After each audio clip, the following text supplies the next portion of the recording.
नमस्कार। मेरे चैनल में आप सभी का बेहद स्वागत है। आज मैं आप सबके लिए लेकर आई हूँ नए ज़माने की बेहद ही लोकप्रिय लेखिका मालती जोशी के कहानियों के अनोखे संकलन में से एक बेहद ही खूबसूरत कहानी जिसका शीर्षक ही है खूबसूरत झूठ। इसे सुनने से पहले आप मेरे चैनल को लाइक और सब्सक्राइब कर दीजिए। तो चलिए आइए शुरू करते हैं ये खूबसूरत झूठ। 6 बजने वाले थे। श्रीमान जी अलसाई सी आराम कुर्सी से लेटे हुए मुझे देख रहे थे। आज घूमने नहीं जाना है क्या? मैंने पूछा। वे सुस्त सी आवाज़ में बोले, आज तो मन नहीं है। क्यों? वे छोटे सरकार तो कब से जूते मोजे पहनकर तैयार खड़े हैं। दादाजी की राह देख रहे हैं। मैंने उन्हें सूचित किया। वे चिढ़कर बोले, उसी वजह से तो आज घूमना कैंसिल कर दिया है। मैंने चौंक कर पूछा, मतलब? मतलब तुम लोगों ने मेरे पीछे वह क्या पूछ हल्ला लगा दिया है। परेशान हो गया हूँ मैं। दिन भर की थकान मिटाने ज़रा पार्क में चला जाता हूँ। हम उम्र लोगों के साथ गपशप करके हल्का महसूस करना चाहता हूँ।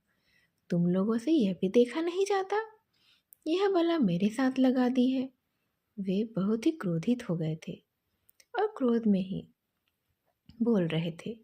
मैंने कहा, धीरे बोलिए, वह सुन लेगी। मेरी एक असफल कोशिश रही। सुन लेने दो।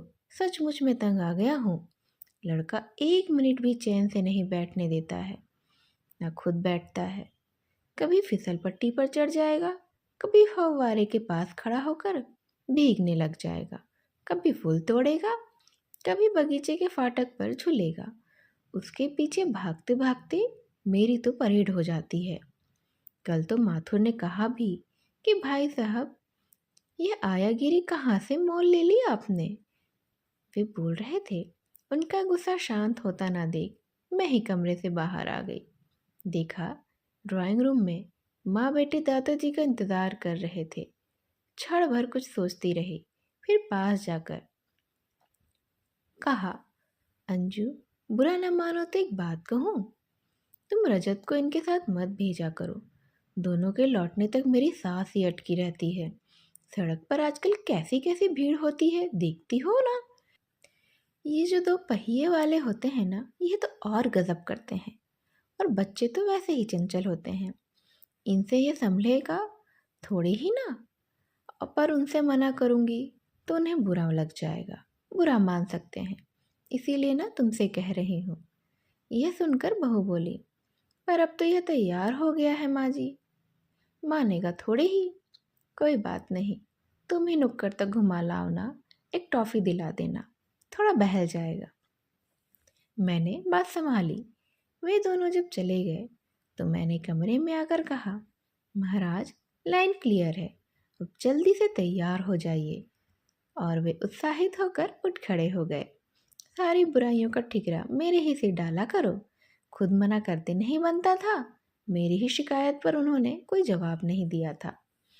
उचित समझा, बस फटाफट कपड़े पहने और निकल गए।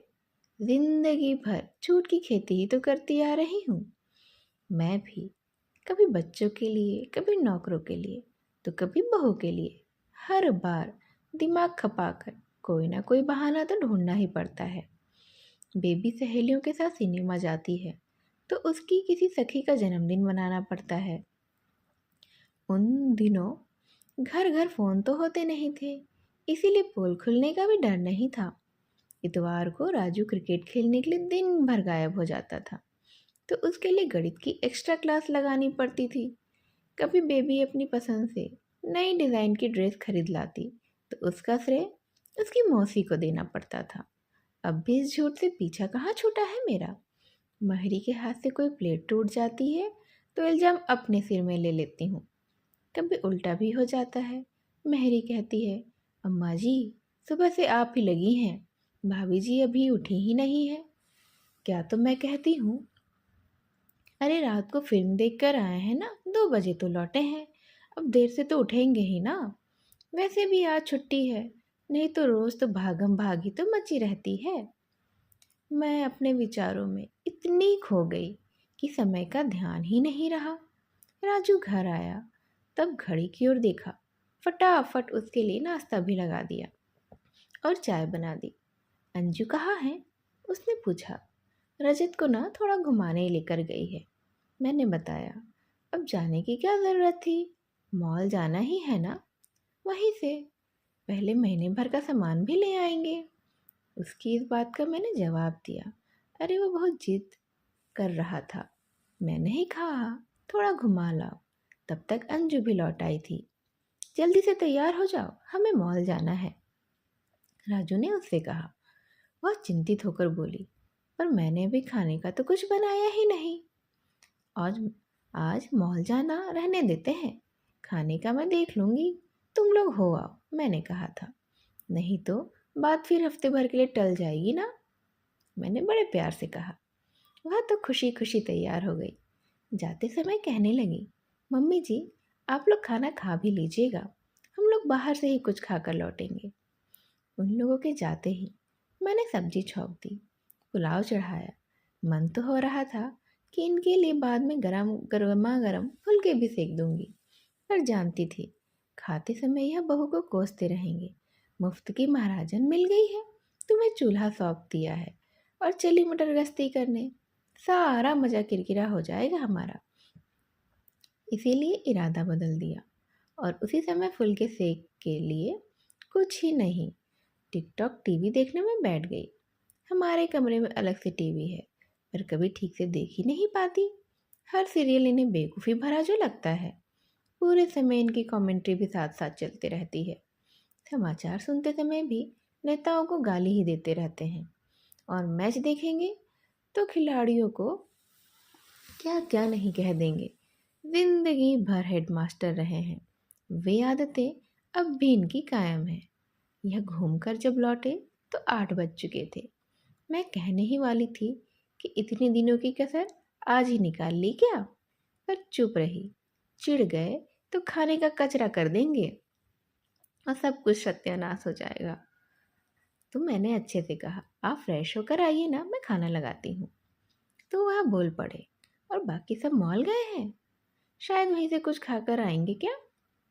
मैंने उन्हें पहले ही बताया, इन लोगों को तो मॉल जाने और बाहर का खाना है बस, और क्या बहाना ही चाहिए इन्हें तो। नहीं तो सामान क्या किराने वाले के यहाँ से नहीं मिलता। ये फिर से चिढ़कर बोले, ये तो जाने दीजिए ना, हम दोनों के लिए बनाकर गई है ना। फिर खाना खाते समय उन्होंने पूछा, तुम क्या कह रही थी, खाना बहू बना कर गई है? हाँ तो, मैंने झट से कहा। करेले, ऐसे ही करेले तो वह 7 जन्मों में नहीं बना सकती। मैं थोड़ा सा घबरा गई। बात संभालते हुए मैंने कहा, आप किसी बात से वो डरती है, कहती है पापा जी की ज़बान पर आपके हाथ का स्वाद तो ऐसा चढ़ा है कि किसी और के हाथ का उन्हें कुछ भाता ही नहीं है। बहू तुम्हारी पक्की पॉलिटिशियन है, ज़रा सी तारीफ कर दी और सासू जी फूल कर कुप्पा हो जाती हैं। मम्मी जी, आपके जैसी कटहल की सब्जी तो मुझसे कभी भी नहीं बनेगी, आप ही बना देंगी क्या? इतना सुनकर तो सासू माँ और खाने में जुड़ जाएंगी, मसाला पीसेंगी और वही बहू रानी पार्लर में बैठी रहेंगी और अपने शिकायती लहजे में अभिराम करते रहे। झूठी मूठी ही सही, तारीफ तो करती है ना, औरों को तो यह भी नहीं आता है, मैंने थोड़ा सा गुस्से में कहा था। इस पर वह बोले, मेरे लिए कह रही हो ना, हर बात क्या कह कर बताना ज़रूरी है। मैंने आगे कुछ भी नहीं कहा। खाना खाने के बाद हम दोनों बरामदे में जाकर बैठ गए। उन लोगों के लौटने तक जागना तो था ही।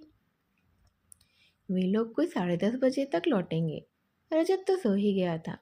मम्मी जी, आप लोगों ने खाना खा लिया ना, बहू ने आते ही पूछा। हाँ बेटे, और करेले मैंने ज़रा ज़्यादा बना लिए थे, कल राजू के टिफ़िन में रख देना, उसके दोस्तों को भी बहुत पसंद है ना। सामान रखने के बाद राजू हम दोनों के पास आइसक्रीम के 2 कप लेकर आया। मम्मी मम्मी, ये आपका पसंदीदा बटर स्कॉच, और पापा आपके लिए आपकी फेवरेट मैंगो। यह बुदबुदाया है, मम्मी जी का पसंदीदा फ्लेवर तो पता है, पर पापा जी का पता नहीं है ना, तो कुछ भी मन से ले आते हैं। मैंने झट से विषय बदलते हुए कहा। अरे, हमारे ज़माने में यह फ्लेवर वगैरह कहाँ होता था भला। हम तो घर पर मशीन में आइसक्रीम बनाते थे।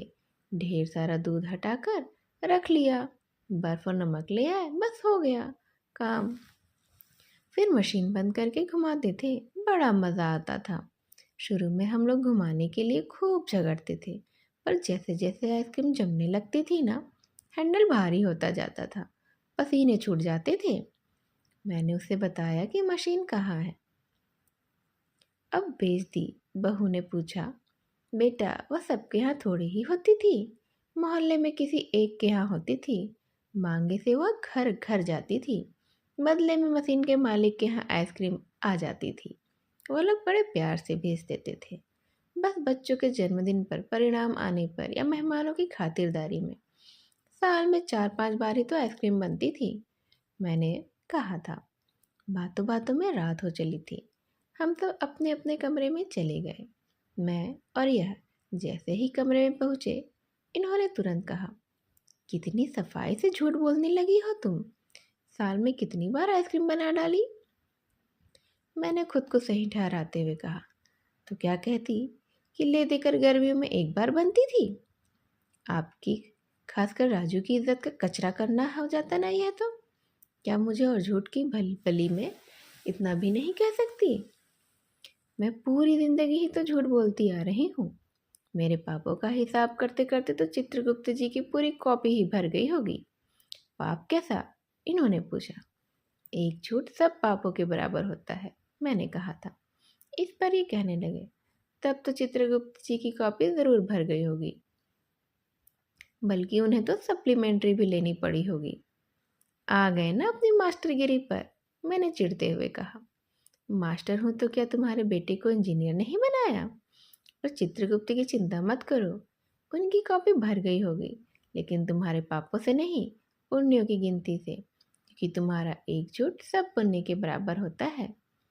अब तो मैं उन्हें अपलक देखती रह गई। आप मेरी तारीफ कर रहे हैं? मैंने आश्चर्य से पूछा था। धन्य भाग, कभी कभी मैं भी झूठ बोल लेता हूँ। इन्होंने मस्खरी की थी और चादर को सिर तक ओढ़कर यूं ही लेट गए। बीवी की जरा भी तारीफ कर दी तो इसमें इतना क्या झेप गए आप, जो इस तरह से मुंह छुपा कर लेट गए हैं। पर यह तो इनका स्वभाव ही ठहरा और इसी तरह से जिंदगी आगे बढ़ती रही। तो दोस्तों, यह थी कहानी खूबसूरत सा झूठ, जो कि मालती जोशी की थी। यह कहानी तो हम आपके सबकी ज़िंदगी में फिट ही बैठती है। ऐसी ही और कहानियाँ सुनने के लिए मेरे चैनल को लाइक और सब्सक्राइब कर दीजिए। मैं ऐसी और कहानियों के साथ आपसे फिर से मिलने आऊँगी। तब तक के लिए नमस्कार।